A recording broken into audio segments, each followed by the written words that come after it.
Hello everyone, welcome back to my channel.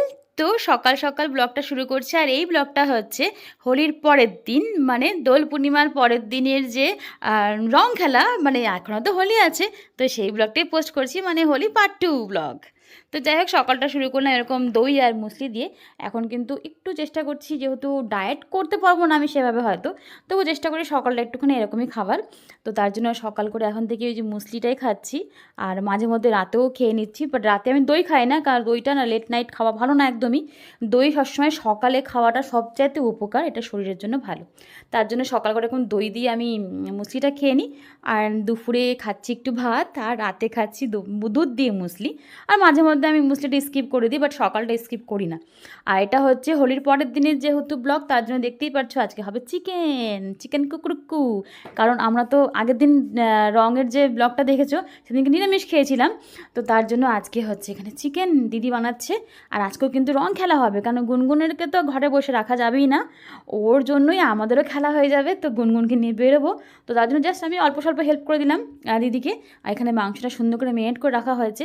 তো চলো বেশি আর কথা বলছি না, পটাপট তোমরা দেখতে থাকো দিদি মাংসটা কীভাবে রান্না করছে।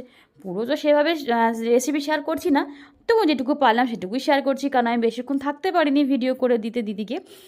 তো তার জন্যই আমি যতটা পেরেছি করে দিয়েছি। বাদ বাকি গুনগুনের জন্য আমি যে সমস্ত আবির রং রেখেছি আর কি, ওকে সুন্দর করে সাজিয়ে গুছিয়ে আজকেও আবার ওকে নিয়ে নিচে নামা হবে, কিছু ফটোশ্যুট করা হবে গুনগুনের।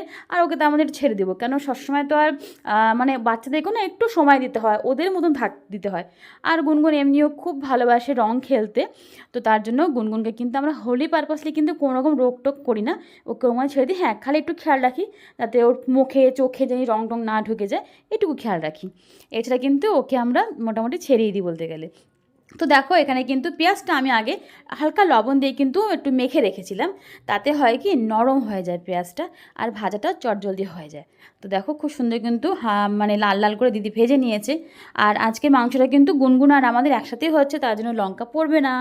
আর পড়ছে বিট, তোমরা জানোই এখন মোটামুটি সবাই আমাদের কিন্তু রান্নাতে বিটটাই সবসময় ইউজ করি আমরা কালারের জন্য, কোনো রকম লঙ্কার গুঁড়ো আমরা ইউজ করি না। আর বরাবর তো গুনগুনকে বিট খাইয়ে আসছি, কারণ বিটটা খুবই হেলদি, আমার হেলদি বলতে শরীরের জন্য খুবই ভালো, বেস্ট। তো তার জন্য এখানে দেখো কালারটা দেখে মজা খুবই রিচ, বাট একদমই না, এটা কিন্তু একদম হালকা পাতলাই খাবার হবে। বাট ঝাল দিইনি, কারণ আলাদা করে রান্না করিনি, এমনিতে একটু বেলা হয়ে গেছিলো সকালে উঠতে।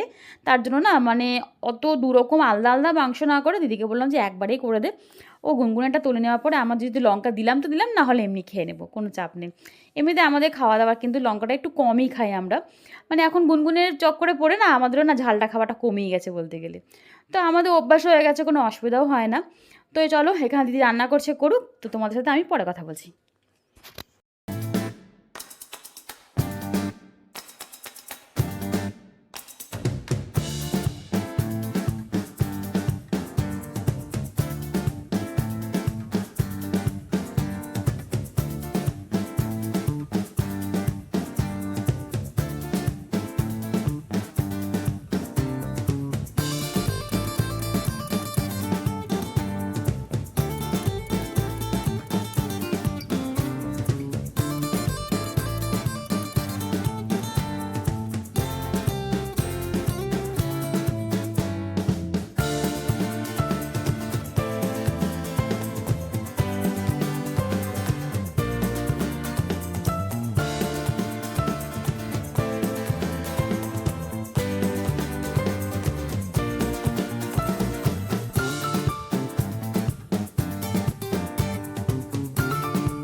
তো দেখো এখানে কিন্তু মাংস একদম কষা কমপ্লিট। আর আমরা তো সবসময় করি কি, মাংস কষা যখন হয়ে যায় তখনই কিন্তু রসুনটা দিই। আর আমরা কিন্তু আদা ইউজ করিনি, আদা এখন খাওয়া বলতে গেলে ছেড়িয়ে দিয়েছি আমরা। হ্যাঁ, রসুনটা খাই, মাংসতে একটু রসুন না দিলে না ভালো লাগে না। আর যদি রসুনটা যদি ফার্স্ট থেকে দিয়ে দেওয়া যায় তাহলে রসুনের কিন্তু গন্ধ থাকে না, তার জন্য আমাদের মনে হয় যেন যে রসুনটা এভাবে মাংসটা ফুল কষা যখন হয়ে যায় তখন যদি দিই, তাহলে হয় কি রসুনের গন্ধটা থাকে, আর মাংসটা খেতেও বেশ টেস্টি হয়। তো এখানে দিদি রান্না তো হয়ে গেল, আর আমি কিন্তু এখন এই যে গুনগুনকে নিয়ে নিচে নামবো আর কি, ফ্ল্যাটের নিচে নামা হবে। তো তার জন্যই প্রস্তুতি চলছে, তো ওকে একটু রং ভরে দিচ্ছি ওর পিচকারির মধ্যে, কারণ পিচকারি না নিয়ে গেলে তো হবেও না, ও পিচকারি চালাতে পারুক বা না পারুক, কিন্তু ওকে পিচকারিটা দিতেই হবে। তো তার জন্য এখানে লাল রং ভরে দিলাম, আর রংটা এতটাই কালার ছিল যে আমার হাতটাও পুরো লাল হয়ে গেছে। আর এমনিতে এখনকার আবিরগুলো দেখবে ওগুলোতে মনে হয় এক্সট্রা করে কালার মেশানো হয়, তার জন্য নর্মাল আবির লাগালেও মুখ থেকে গা থেকে উঠতে চায় না, একটা হালকা স্পট বসেই যায়। তো তার জন্য কিন্তু কিছু করার নেই, এখনকার সব ভেজালের যুগ, তার জন্য এরকমই চলবে। আর এখানে দেখো এই গানটা মানে বন্দুকের মতন দিয়েছে ওকে এই বছর, যাতে ওর মারতে সুবিধা হয়। বাট এরপর থেকে ভাবছি যে একটু বড়গুলো যে থাকে যে আর কি পিছন দিক দিয়ে যেটা প্রেস করা হয় ওটাই দেবো, কারণ ও না ওটাও মোটামুটি চালাতে কিন্তু শিখে গেছে আর কি। আর এখানে দেখো আমার রংটা একদম কমপ্লিট, আর হাতের মধ্যে লাল লাল হচ্ছে দেখে ভালো লাগছিল, তার জন্য আমি একটু বেশি বেশি করে হাতের মধ্যে দিচ্ছিলাম। বাট এটা রংটা পরে আর থাকেনি। তো এখানে দেখো গুনগুনকে আমরা এখন একটা ড্রেস পরিয়ে দিয়েছি, ওর পুরনো একটা ড্রেস, তার জন্য খুবই ছোট হয়ে গেছে ড্রেসটা। তো এটা কিন্তু বেশিরভাগ পরেও নি, মানে নতুনই আছে তার জন্য। তো ওকে এখন এখানে গালে আর একটুখানি সব কালারগুলো আমি লাগিয়ে দিচ্ছি, কারণ নিচে নামবে কিছু ফটোশ্যুটই হবে অ্যাকচুয়ালি। তো তার মধ্যে ফটোর মধ্যে শ্যুটের মধ্যে তোমার যে কে ভিডিও করা হবে, একটু গুনগুন মজাও করবে, সমস্ত কিছু একসাথে। কারণ এগুলো হচ্ছে কিন্তু ওর একটা অনেক বড় স্মৃতি, ও বড় হওয়া যখন হবে আর কি তখন দেখবে, এখন তো সেভাবে বুঝতে পারছে না, বাট বড় হয়ে যখন দেখবে যে ওর ছোটোবেলার হোলির কেমন কেটেছে, তখন কিন্তু ওর এগুলো ওর ভালো লাগবে দেখতে। তার জন্য চেষ্টা করি ওর এই অকেশানগুলোকে না একটু বিশেষ করে স্পেশাল বানানোর। কারণ আমরা তো এই সমস্ত কিছু ছোটোবেলায় জানি মনেও নেই, আর জানি না পেয়েছি কিনা, বাট মনে নেই। এরকম করে সুন্দর করে ফটো সেশন টেশন করে তো তখন এত কিছু করতামও না আমরা। তার জন্য ভাবছি যে না, এই গুনগুনের মাধ্যমেই কিন্তু আমরা আমাদের ছোটোবেলার শখ সমস্ত কিছু ইচ্ছেগুলো আমরা পূরণ করি বাবুর মাধ্যমেই। তো ওকে আমি হালকা হালকা লাগিয়ে দিচ্ছি, তো সেজন্য ও আমাকেও কিন্তু একটু লাগিয়ে দিয়েছে গালের মধ্যে দেখো। তো এখন ওকে চলো সঙ্গে একটু সাজিয়ে নিই, তারপরে তোমার সাথে একবারে পরে কথা বলছি।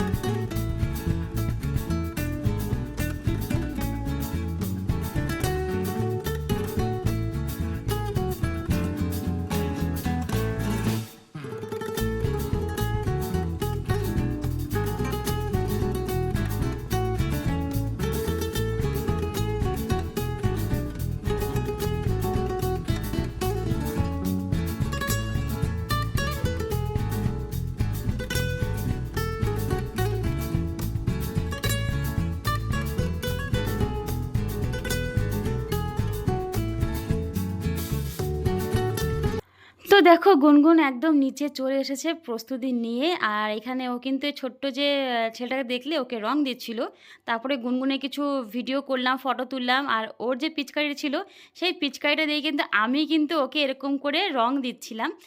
যা হলুদের মধ্যে লাল রংটা বেশ ভালো লাগছিল। আর ও কিন্তু গান চলছিল আর ও নাচ করছিল দেখে গানটা তো রাখতে পারিনি, কারণ কপিরাইট পড়ে যাবে, তার জন্য গানটা মিউট করে দিয়েছি। আর ওর এভাবে আমরা ভিডিও আর ফটোশ্যুট করছিলাম। তো চলো তোমরা গুনগুন কীভাবে রং খেলছে সেটা দেখতে থাকো।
আমাদের কিন্তু দোল রং যাই বলো খেলা একদম কমপ্লিট। এই বছরের মতন তো ব্যাস হয়ে গেল। আর এখন এখানে খাওয়া দাওয়া হচ্ছে। আজকে রান্না করা হয়েছিল চিকেন আর ডাল সিদ্ধ ভাত, ব্যাস এটাই ছিল সিম্পলের মধ্যে। আর আমরা তো ভেবেছিলাম প্রথমে যে দোল উৎসবে যাব, বসন্ত উৎসবে, বাট সেটা তো যেতে পারিনি সুন্দর করে শাড়ি টাড়ি পরে সেজে গুজে, বাট সেই প্ল্যানটা আর হয়নি। বাট সেটা ভাবলাম যে ঘরেই করা হবে। তো এখানে দেখো কালকে যে মা ভেজেছিল তেলে পিঠাগুলো, তো সেটা দিয়ে কিন্তু মাংস খেতে ভীষণ ভালো লাগে আমাদের। আর অনেকেরই হয়তো ভালো লাগে, তোমাদের জানি না, বাট অনেককে আমি দেখেছি এরকম তেলে পিঠা দিয়ে আলুর দম খায়। তো যাই হোক, আমার কিন্তু ভীষণ ভালো লাগে এরকম করে আলুর দম হোক বা মাংসের ঝোল হোক, এরকমভাবে খেতে ভালো লাগে। তো দুপুরের খাওয়া দাওয়া করে আর গুনগুনকে ঘুম পাড়িয়ে তারপর আমি আর দিদি ভাবলাম যে ঠিক আছে চল ঘরেই না বসন্ত উৎসব মানিয়ে ফেলি আমরা। তো তার জন্য কিন্তু আমরা রেডি ফেডি হয়ে কিছু ভিডিও আর রিলস না, শর্ট ভিডিও করেছিলাম। তো সেটা তোমাদের সাথে অলরেডি আমি পোস্ট করাও হয়ে গেছে অবশ্য, তোমরা আমার শর্ট ভিডিও দেখেও নিয়েছো। হোলির যে শর্ট ভিডিওগুলো ওগুলো কিন্তু আমরা পরের দিন মানে করেছিলাম অ্যাকচুয়ালি। তো গুনগুনকে দিদি ঘুম পাড়াচ্ছে আর আমি এই সময়তে ভাবলাম যে যেগুলো পরবো আর কি সেগুলো বের করে রাখি। তো এখানে দেখো আমি একটা ডিপ নীলের মধ্যে শাড়ি পরছি, আমার ভীষণ পছন্দের কালার। আর নীল আর পিঙ্কের কম্বিনেশন কিন্তু সবচেয়ে বেশি ভালো লাগে, আমার তো ভালোই লাগে। সাজুগুজু করে একদম চলে এলাম এখন ফটোশ্যুট করতে। তো এই যে আমি তো রেডি, আর এই যে দেখো দিদিও রেডি। একবারে কাপড় জামা নিয়ে যাব তুলে, তার জন্য কিন্তু বালতি সমেত এসেছি। তো এখন কিছু শর্ট ভিডিও করব, সেটা অবশ্য তোমরা দেখতেই পারবে। তো যাই হোক, তো চলো পটাপট দিন থাকতে থাকতে, এখন মোটামুটি 4:30 তো বাজেই মনে হয় না, দিন থাকতে থাকতে আমরা এখন পটাপট শ্যুটগুলো করে নিই। রং নিয়ে রেডি। আর কেমন লাগছে আমাকে, কেমন লাগছে দিদিকে, কেমন লাগছে আমাকে, কেমন লাগছে এটা কিন্তু অবশ্যই জানাবে। তো চলো এখন আর দেরি করছি না, পটাপট শ্যুটগুলো করে নিই। তো আমাদের ফটো সেশন একদম কমপ্লিট, পুরো ভূত হয়ে গেছি। ভাবছিলাম প্রথমে হালকা হালকা করে এটা মানে শেষ করা হবে, কিন্তু এদিকে লাগাতে লাগাতে পুরো একদম পুরোই লেগে গেছে। আর ওই যে এখন জামা কাপড় নিয়ে একবারে চলে যাচ্ছি নিচে। তো যাই হোক, আজকে ব্লগটা এখানেই শেষ করছি, সকাল থেকে নিয়ে এখন পর্যন্ত। এখন বাজে 5:30 বাজে। তো যাই হোক, ভিডিওটা তোমাদের কেমন লাগলো অবশ্যই জানাবে।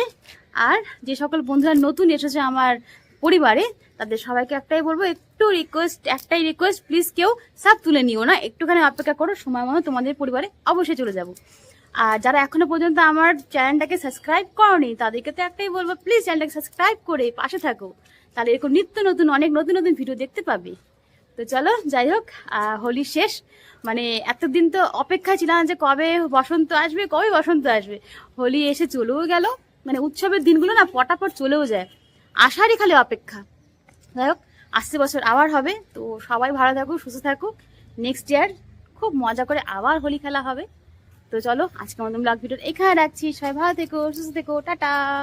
এই যে দিদিও পুরো ভূত হয়ে গেছে, দুজনেই ভূত হয়ে গেছি আমরা, ওই যে। তো চলো বাই, এখন রাখি, বাই।